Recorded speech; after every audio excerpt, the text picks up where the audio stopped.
You will own nothing and be happy. Let's see how that's working out. Before I begin discussing today's main topic, I'd like to share some words from the one and only Christopher Nolan, who is not only an amazing film director, but also someone who is a huge supporter of physical media and who understands why physical media is so important. Here's what he had to say in this IGN video published 2 months ago titled, "It's Scary for Filmmakers." This is what he said. If you buy a 4K UHD, you buy a Blu-ray, it's on your shelf, it's yours. No company, is going to break into your house and take it from you and repossess it. I mean, Wizards of the Coast do call in the Pinkertons time to time, so I don't know how accurate that is. It's yours and you own it. That's never really the case with any form of digital distribution. You're relying on the continued health of the supplier, the company who's supplying it, what have you. So right there, what he said, very important for the topic of today's video. And then here's one more clip that I want to show from this same video where he said, but it also brings up another issue with physical media versus streaming: control for both the artist and the consumer. We're now beginning to see, and I'm beginning to have conversations with filmmakers who have made successful films that have gone, for streaming sites, that have been taken off those sites and don't exist in any form. There's no control. Yeah. And so even from a consumer point of view, and it's scary for filmmakers who don't have that release right now, and it's going to be an increasingly big issue for filmmakers, and it's something we're going to have to address with the streamers at some point. So on the consumer side of things, when it comes to digital media, they're dependent on companies and their services continuing to support the library that you own or allowing you to own that media. But if something goes wrong behind the scenes, whether it's a licensing issue or whatever, they can strip that content away from you. They can literally do the equivalent of going into your house and taking your media away from you. And then on the creator side of things, there is a possibility that if your media is all digital and if it's, solely being streamed or whatever, then that content may forever disappear if it's decided that that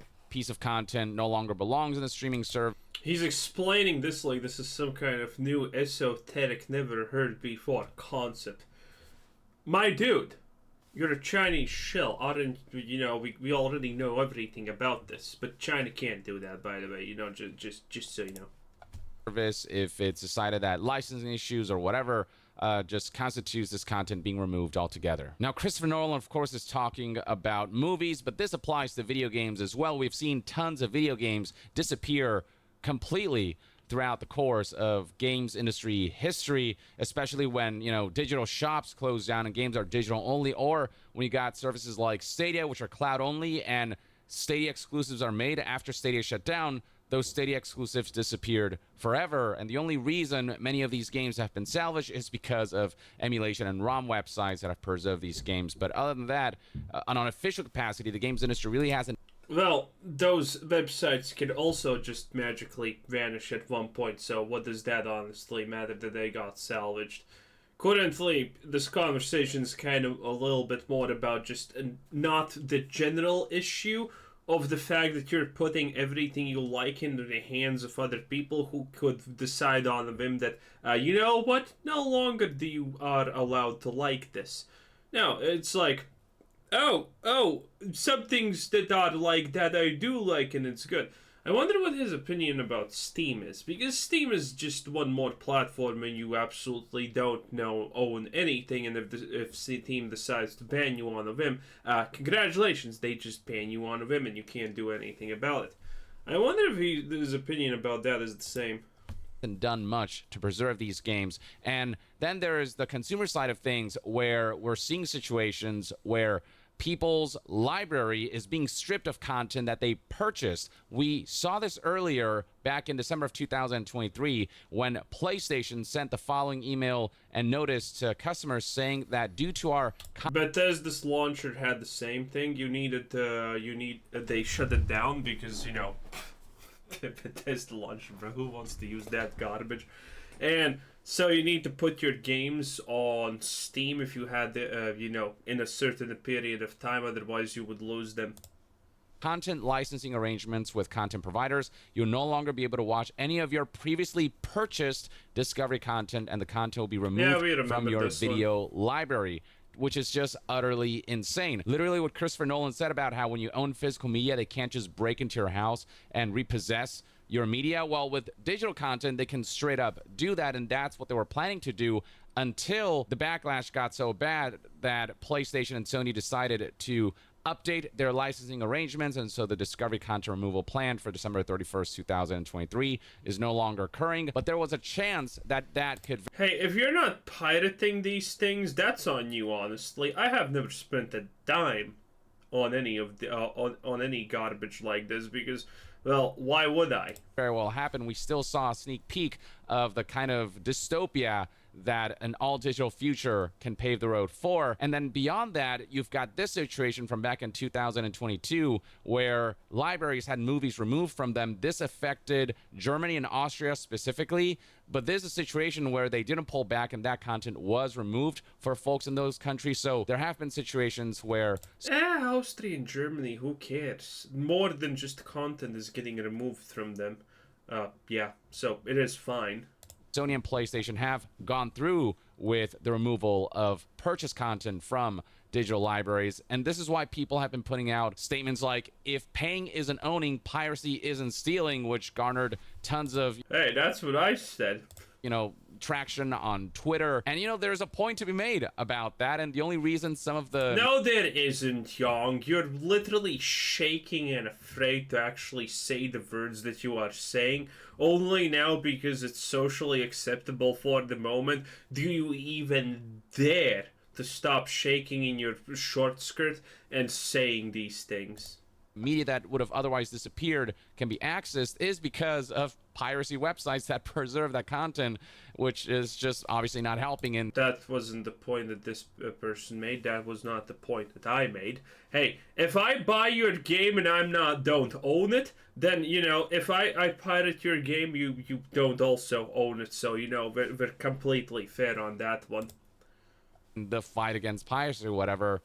And now that brings us to the latest situation that also concerns Sony removing purchase content from your library. You may have heard about how Funimation and Crunchyroll merged. This began back in 2021 when Funimation completed Crunchyroll acquisition and anime streaming merger worth... Shouldn't both of these sites just get absolutely demolished because they're just rogue garbage peddlers that, you know, translate things in a LGBTQ friendly way because reasons? What a bunch of losers.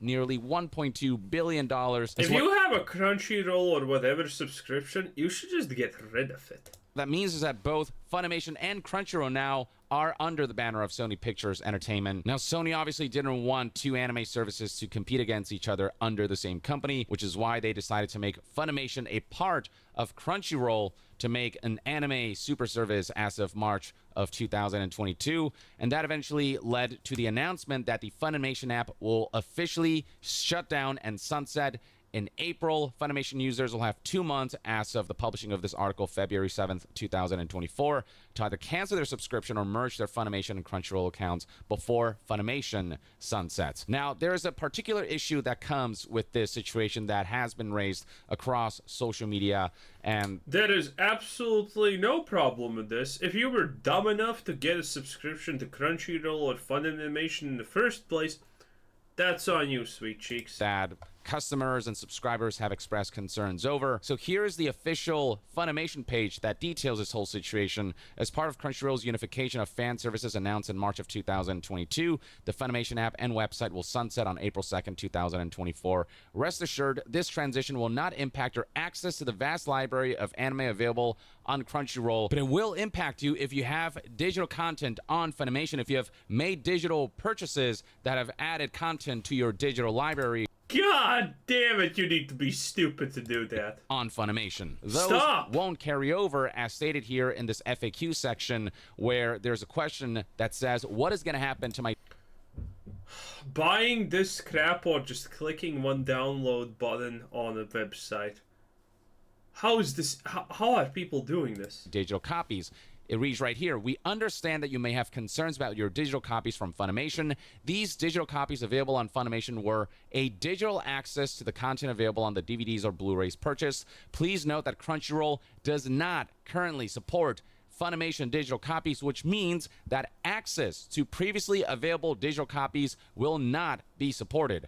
However, we're continuously working to enhance our content offerings and provide you with an exceptional anime streaming service. We appreciate your understanding and encourage you to explore the extensive anime library available on Crunchyroll. Nobody said that they understand. Nobody's expressed understanding towards the fact that you're literally taking purchased digital content and stripping that away from people. Now, it should be noted that Funimation isn't the kind of platform where you can make direct digital purchases through this platform. Digital copies, as stated by IGN here, were a promotion made available through the purchasing of physical DVD or Blu-ray discs, meaning a digital copy on Funimation was only available to those who already owned that anime on disc. But it doesn't change the fact that people spent money on a disc that also advertised that it would come with a digital copy through Funimation, and the expectation is that that digital copy will be available forever because it was part of the reason for why. Also, I don't understand this idea, available forever. Most people, I don't think, are stupid enough to think that you buy something digitally and it's going to be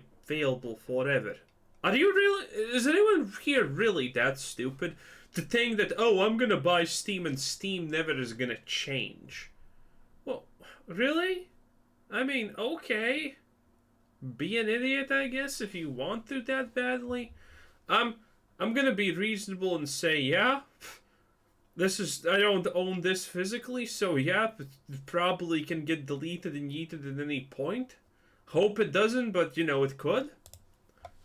They purchased that specific package, and that's how it was advertised. There was no mention of a sudden removal, but it's happening because that's just what can happen with digital media. If there's something behind the scenes, whether it's, company mergers or whatever, or licensing issues, whatever it is that goes on, that disrupts the ability for a company to keep a certain piece of media on someone's library or allow that to be accessible by people who have those in their library, then they could disappear. This is something that's already made the rounds on social media, something that's gone viral. Here's somebody who reported on the fact that not only is Crunchyroll shutting down the Funimation streaming service, they're also deleting everyone's purchased copies of stuff while also hiking their own prices, which we'll talk about in a bit. Smart. You can see right here, this gained almost 50,000. Wait, what do you mean? Of course they're gonna hike their own prices. Their biggest competition just went out the window.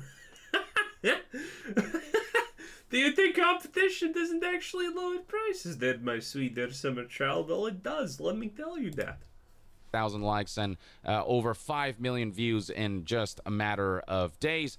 And the discussion here is obviously people just having complete disdain towards a move like this, something that is seemingly becoming more and more commonplace. It's the kind of future that the likes of Christopher Nolan fears. And this is Sony, who also handles the gaming division, PlayStation. And if this can happen to movies, it can certainly happen to games. In fact, we've already seen this happen to games, and that will only be furthered as... Yeah, this... I love how he's acting like this is a completely new thing. The endeavor to make a more digitized video game realm and industry and landscape. The digitized realm video game thing is already digitized and whatnot. Most of the things that you have bought, you do not own. You do not own anything on Steam. You don't own your own email. You don't know almost anything. You don't own the YouTube account you're watching from. Like, bruh, relax, okay? It's already digitized.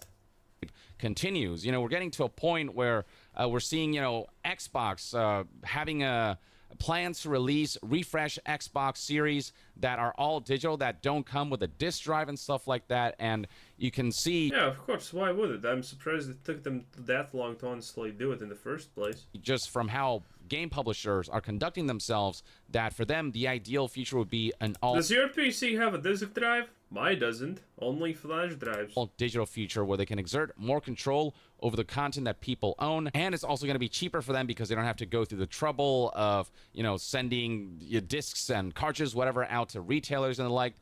It's just less of a pain in the ass to distribute digitally, but digital content is just a riskier proposition. Digital content is cheaper. It's not a riskier proposition for the companies. It's all good when it comes to some semblance of ownership. Whereas, with your cartridges and your discs, that's physical media that you have in hand. They can... Oh, shut up. Just learn to use sites where you can download things. Nowadays it's just one click, right? There's automatic installation, automatic updating, automatic patches, and all of that good stuff. Like, come on, my dude. Just relax. Anyway, that was Odd Boy. You guys next time. Young gal. girl. Out, I mean, who cares?